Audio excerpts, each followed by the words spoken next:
Hello students, स्वागत है एक बार फिर से आपका हिंदी पाठशाला क्लासेस में। तो आज हम बात करने वाले हैं धनुष भंग, जो कि वन पथ पर भी इन्होंने गोस्वामी तुलसीदास जी द्वारा रचित है।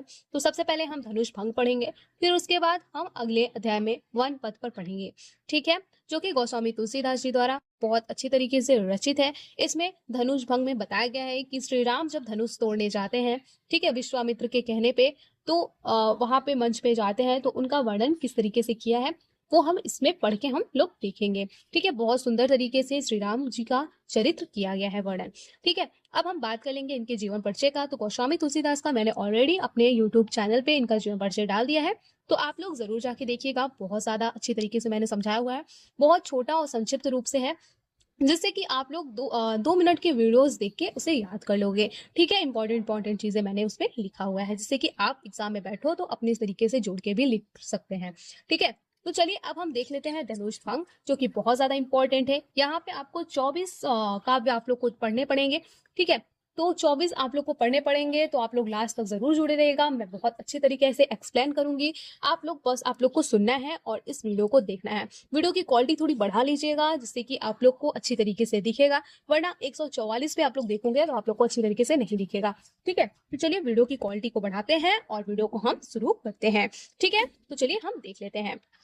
यहाँ पे मैं इस किताब को खोल रही हूँ। चलिए, उदित उदयगिरी मंच पर रघुवर बाल पतक, बिकसे संत सरोज सब, हर से लोचन भृंग भृगम। यहाँ पे संदर्भ एक बार मैं आपको बता दे रही हूँ, आप लोग अच्छी तरीके से याद कर लीजिए। फिर हम डायरेक्ट अब इसकी व्याख्या देखते चलेंगे, जिससे कि आप लोग जो है वो बोर भी ना हो और वीडियो ज्यादा लंबी भी ना बने।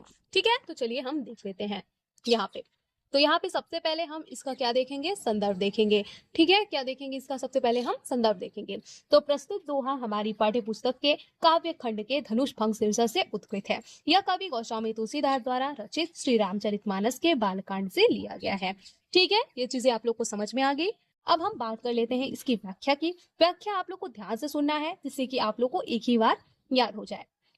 तुलसीदास जी कहते हैं कि जब श्री राम जी स्वयंवर सभा में गुरु विश्वामित्र की आज्ञा प्राप्त करके धनुष भंग के लिए मंच से उठे, तो उनकी शोभा ऐसी प्रतीत हो रही थी जैसे मंच रूपी उदयाचल पर्वत पर श्री राम रूपी बाल सूर्य का उदय हो गया है, जिसे देखकर संत रूपी कमल पुष्प खिल उठे हों और उनके नेत्र रूपी भौरे प्रसन्न हो गए हों। अर्थात जब श्री राम मंच से खड़े हुए तो उसे स्वयंवर सभा उपस्थित सभी जन हर्षित हो उठे।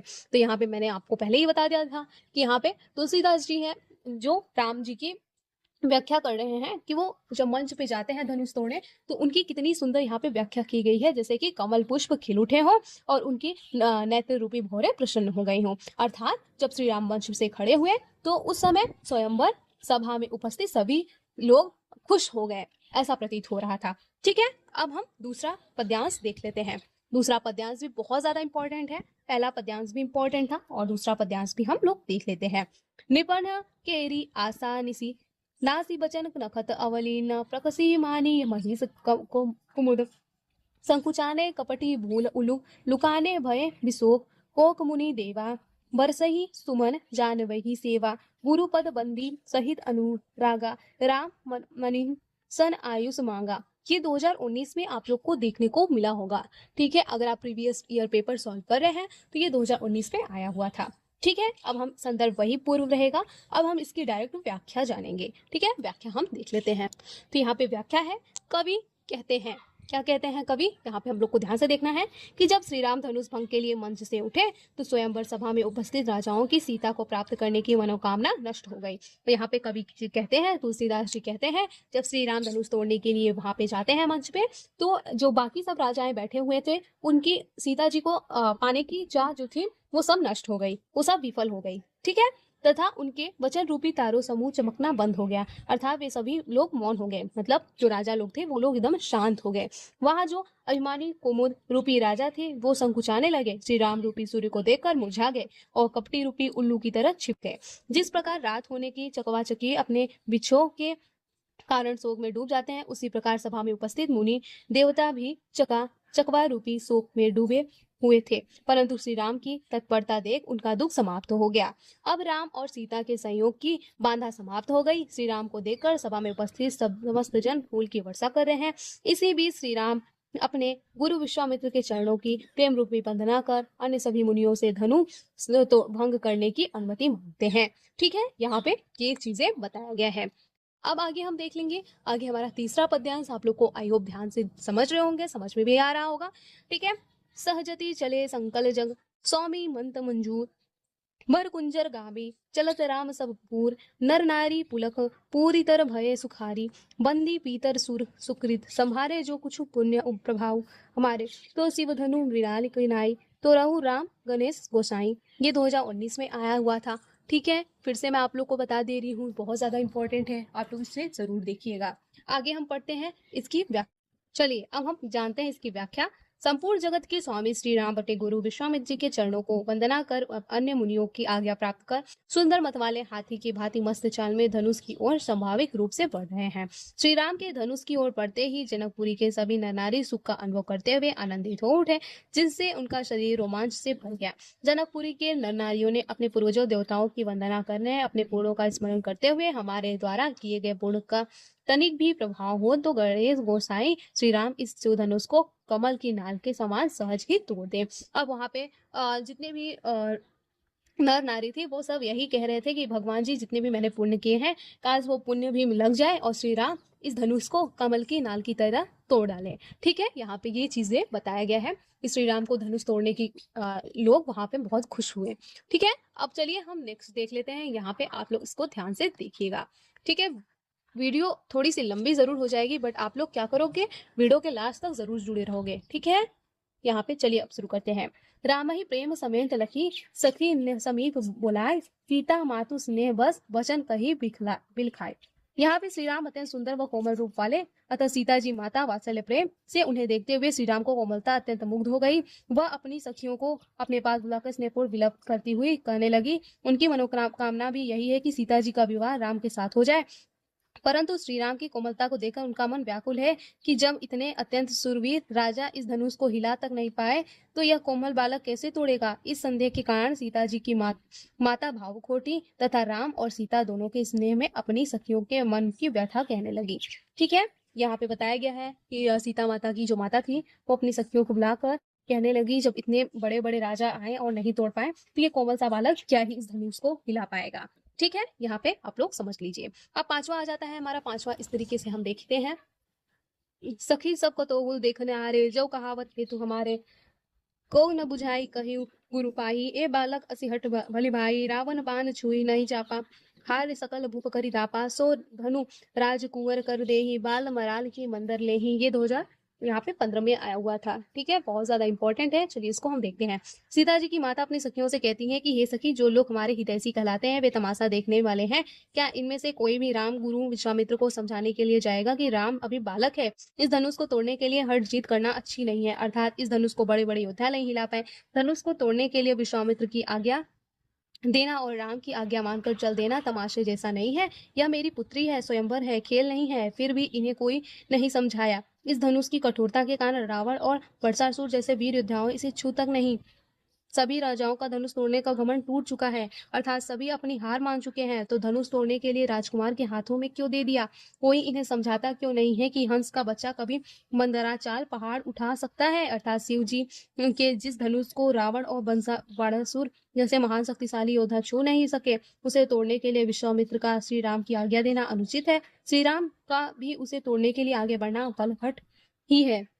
यहाँ पे सीता माता की माता समझा रही हैं कि जो श्री राम अभी बालक है, जब बाणासुर और रावण जब इसे नहीं हिला पाए, तो फिलहाल श्री राम तो अभी बालक है, उसे आगे बढ़ने के लिए हट छोड़ देना, उसे समझाना चाहिए कि अभी वो बालक है। ठीक है, अब आगे हम देख लेते हैं। आगे हमारा कौन सा है, पद्यांश 6। भूप सयान सकल सिरानी सखी विधि गति कछु जाति न जानी, बोली चतुर सखी विदुमानी, तेजवंत लघु गनेउ न रानी, कहु कुछ कह सिंधु अपारा, सेउ सुजसु सकल संसारा, रवि मंडल देखी लघु लांगा, उदय दासु त्रिभुवन तम भागा। ये 2015 में पूछा गया है, इसकी व्याख्या हम देख लेते हैं। तुलसीदास जी कहती हैं कि सीता जी की माता राजा जनक को बुझाना देती हैं कि चाहे कोई विश्वामित्र को समझाए या न समझाए, परंतु राजा को तो उन्हें समझाना चाहिए। लेकिन अब तो मुझे लग रहा है राजा जनक ने सारी समझदारी सयानापन समाप्त हो गई है। हे सखी, विधाता की करनी कोई नहीं जानता, वह क्या करना चाहते हैं कुछ समझ में नहीं आ रहा। तभी एक सखी कहती है, हे रानी, तेजवान व्यक्ति चाहे उम्र में छोटा क्यों न हो, उसे छोटा नहीं मानना चाहिए। कहाँ घड़े से उत्पन्न होने वाले मुनि अगस्त और कहाँ विस्तृत अपार समुद्र, दोनों में कोई समानता नहीं है। पर मुनि हमने पराक्रम में उस अपार समुद्र सोख लिया था, इस कारण उनका यह सारे संसार विद्यमान, जिस कारण सूर्य ने घेरा छोटा सा दिखाई देता है, किंतु सूर्य के उदित होते ही तीनों लोगों को अंधकार दूर हो जाता है। उसी प्रकार तुम श्री राम को छोटा मत समझो। यहाँ पे सूर्य देवता से तुलना की गई है कि सूर्य देवता दिखते छोटे से हैं, लेकिन जब वो उगते हैं तो वो पूरे संसार को उजागर कर देते हैं। ठीक है, इसी प्रकार से राम भगवान को छोटा न समझो। ये कौन समझा रहा है? सीता माता की सखी, सीता माता की माता की सखी। ठीक है, अब हम आगे बात कर लेते हैं। यहाँ पे मंत परम लघु जासु बस विधि हरि हर सुख सर्व महामंत गजराज कहूं बस कर अंकुश सर्व। तो आगे हम देख लेंगे इसकी व्याख्या। चलिए इसकी व्याख्या करते हैं। तुलसीदास जी कहते हैं कि सीता जी की माता जब श्री राम को छोटा समझकर उनके पति अपनी शंका प्रकट करे, तब एक सखी सीता जी की माता से कहती है कि हे रानी, जिस प्रकार यम का मंत्र अत्यंत छोटा होता है, ब्रह्मा विष्णु शिव समस्त देवगण उनके वश में है, उन्हीं प्रकार से महान मद मस्त हाथी वंश में रहने वाले अंकुश बहुत छोटा होता है। अतः तुम श्री राम को छोटा मत समझो, वो उनमें छोटे हैं क्यों ना हो। तुम अपनी कोमलता पर मत जाओ, वे अवश्य धनुष तोड़ लेंगे। ठीक है, अब आगे हम देख लेते हैं। काम कुसुम धनु सहायक लीनो सकल भुवन अपने बस कीनो देवी तजिस सऊ अस जानी भजऊ धनुष राम सुनु रानी सखी वचन सुनि वे पत परतीति मिटा बिसाधु बड़ी अति प्रीति तब राम ही विलोकी विदेही सबऊ हृदय बनवती जेहि देही। तो यहाँ पे व्याख्या है, सीता जी कहती है, यहाँ पे आप लोग देख सकते हैं इस तरीके से। सीता जी कहती हैं कि माता को उनकी सखी श्री राम की वीरता का वर्णन करते हुए कहती हैं कि कामदेव ने फूलों का ही धनुष बाण लेकर सारे संसार को अपने वश में कर रखा है। अतः ये देवी आपने अपने मन की शंका को परित्याग कर दीजिए। श्री राम इस धनुष को अवश्य तोड़ लेंगे। आप मेरी बातों का विश्वास कीजिए। अपनी सखी के ऐसे वचन सुनकर रानी को श्री राम की क्षमता पर विश्वास हो गया। अपना दुख उदासी समाप्त हो गई तथा उनका विश्वास श्री राम के प्रति स्नेह रूप से परिवर्तन हो गया। तथा श्री राम को देखे सीता जी विचलित हो उठी, वह सभी देवताओं की विनती करने लगी, अर्थात सीता जी का हृदय भी व्यव से व्याकुल हो उठा। मन ही मन मानो अकुलानी हो प्रसन्न भयस भवानी करहु सफल अपार सेवकाई करी एक हेतु अरुचाप गुराई गण नायक वरदान देवा आजू लगे किनहु तुम सेवा बार बार बिनती सुन मोरी करहु चुपचाप गुरुता अति थोरी। व्याख्या इसकी तुलसीदास जी कहते हैं कि सीता जी हृदय रूपी भय का वर्णन करते हुए कहा कि सीता श्री राम को देखकर व्याकुल होकर मन ही मन विनती कर रही है कि हे महेश भवानी, आप मुझ पर प्रसन्न होइए। आज तक मैंने अपनी सेवा की है, उसका फल मुझे दीजिए, मेरा कल्याण कीजिए, इस शिव धनुष के भारीपन का हरण कीजिए। हे गणनायक वरदान देने के वाले देव, आज के दिन के लिए मैंने आपकी सेवा की थी, आपसे मेरी बार बार विनती है, कृपा कर आप मेरी इस विनती को सुने। ठीक है, विनती को सुने।